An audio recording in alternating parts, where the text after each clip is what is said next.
We just spoke about how climate models are able to simulate past and current climate. This validation is important if we want to use such models to predict future climate change. We also spoke about the need to parameterize certain elements of the climate system and that these parameterizations are the sources of much of the uncertainty in climate models. I want to explain why poorly understood climate processes can lead to substantial uncertainties in climate models. The reason is feedback.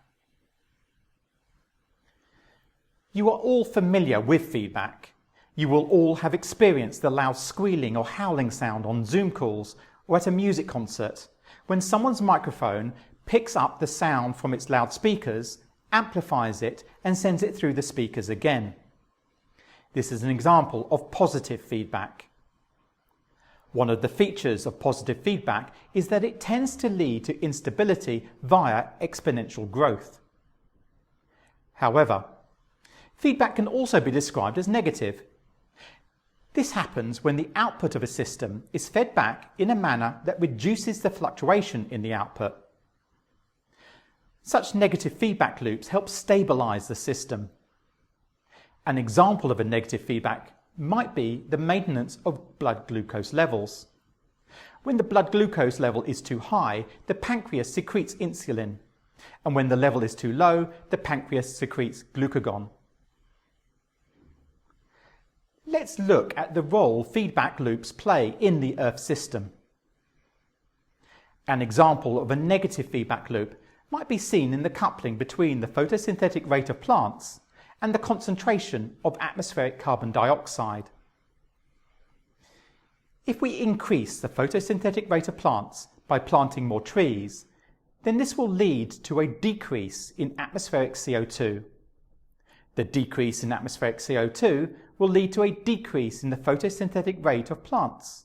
This stabilizes the system.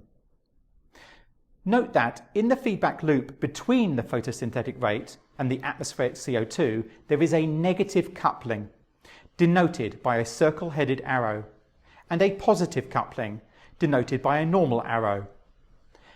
The negative coupling describes the effect where an increase in one element leads to a decrease in a connected element, or vice versa, where a decrease in one element leads to an increase in the connected element. A positive coupling is where an increase in one element leads to an increase in the connected element, or a decrease in an element leads to a decrease in the connected element. The changes in the elements are in the same direction for positive couplings, but are in opposite directions for negative couplings. An example of a positive feedback loop might be seen in the coupling between the mass of an ice sheet and the elevation of the ice sheet. If the ice sheet melts, then the ice sheet will move to a lower elevation where it is warmer. The ice sheet experiencing warmer temperatures will melt faster, completing a positive feedback loop. This feedback loop will not stabilize. The loop will continue until the entire ice sheet has melted. A particularly important set of feedback loops exists between surface temperature and water.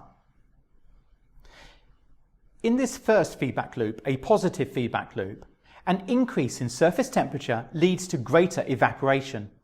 Greater evaporation leads to more water vapor in the atmosphere.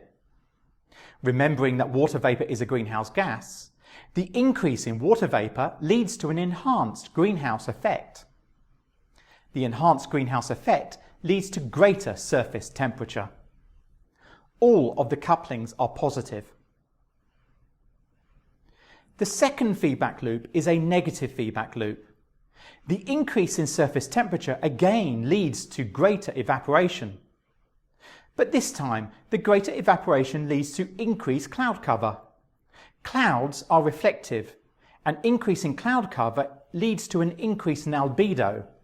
However, the increased albedo leads to a decrease in surface temperature, completing a negative feedback loop.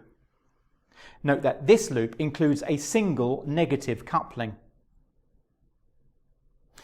In general, any feedback loop that includes an odd number of negative couplings will be a negative feedback loop, whereas a feedback loop that includes 0 or an even number of negative couplings will be a positive feedback loop. Getting these feedback loops right is crucial in climate models. To understand why, let's break down what happens as carbon dioxide increases in the atmosphere. A calculation that is a favourite amongst climate scientists is what would be the global average temperature in an atmosphere with double the pre-industrial CO2 concentrations. If CO2 concentrations were doubled instantaneously, the outgoing radiation at the top of the atmosphere would be reduced by approximately 3.7 watts per metre squared, because the increased CO2 concentrations would absorb more terrestrial infrared radiation. There would therefore be an imbalance between the amount of radiation entering the Earth system and the amount leaving the Earth system. This imbalance is known as the radiative forcing. With more energy entering the Earth system than leaving, the Earth system will warm up until balance is restored. We can see how balance is restored in the effect that increased CO2 would have on our single layer model of the atmosphere. If we double CO2, the transmittance of terrestrial infrared radiation through the atmosphere is decreased, and less total radiation will leave the atmosphere. In order to bring the system back into balance, the temperature of the Earth's surface has to increase. Assuming nothing else changes, a doubling of CO2 will lead to an increase of surface temperature of about 1.25 degrees Celsius. However, as we noted in the feedback loops, this increase in surface temperature will change other things. A major effect of increased surface temperature is greater evaporation and hence more water vapour in the atmosphere. Water vapour is a powerful greenhouse gas, the most important in fact, and so the surface temperature will increase further. The positive feedback loop will increase the initial temperature rise by a further 60%. Other feedback loops include the melting of ice, allowing the surface underneath to absorb some sunlight instead of being reflected back to space. Melting ice and exposing the underlying surface decreases the albedo. This positive feedback loop increases the initial temperature rise by a further 20%. If the water vapour nucleates to form clouds, then it is possible for there to be a negative feedback loop. However, the effect of clouds is uncertain and depends on the altitude at which the clouds form. The net effect of the initial warming due to doubling CO2 and the feedbacks in the Earth system is known as the climate sensitivity. The best estimate of climate sensitivity in the 6th assessment report is 3 degrees Celsius, with a likely range of between 2.5 degrees Celsius and 4 degrees Celsius. This figure shows how this range in climate sensitivity has changed over the years from the first assessment report until the current assessment report. Over these reports, the range of climate sensitivity has decreased as the models have improved. Note that the increase in temperature due to climate sensitivity is the expected increase when the Earth system reaches equilibrium. It doesn't happen overnight.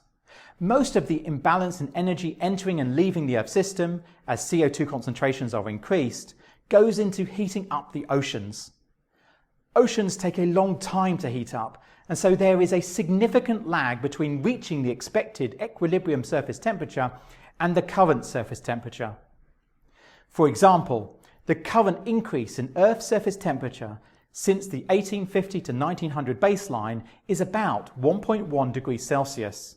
However, the current levels of CO2 in the atmosphere would imply an equilibrium Earth surface temperature of over 1.7 degrees Celsius. Avoiding such an equilibrium temperature requires us to not only stop adding to the atmospheric CO2 concentration, but to reduce it. Many of the feedback loops that add to climate sensitivity involve processes that need to be parameterized. This is the reason why getting parameterization right is so important. and why it can add significantly to the uncertainty in estimates of future climate change. Thanks for listening.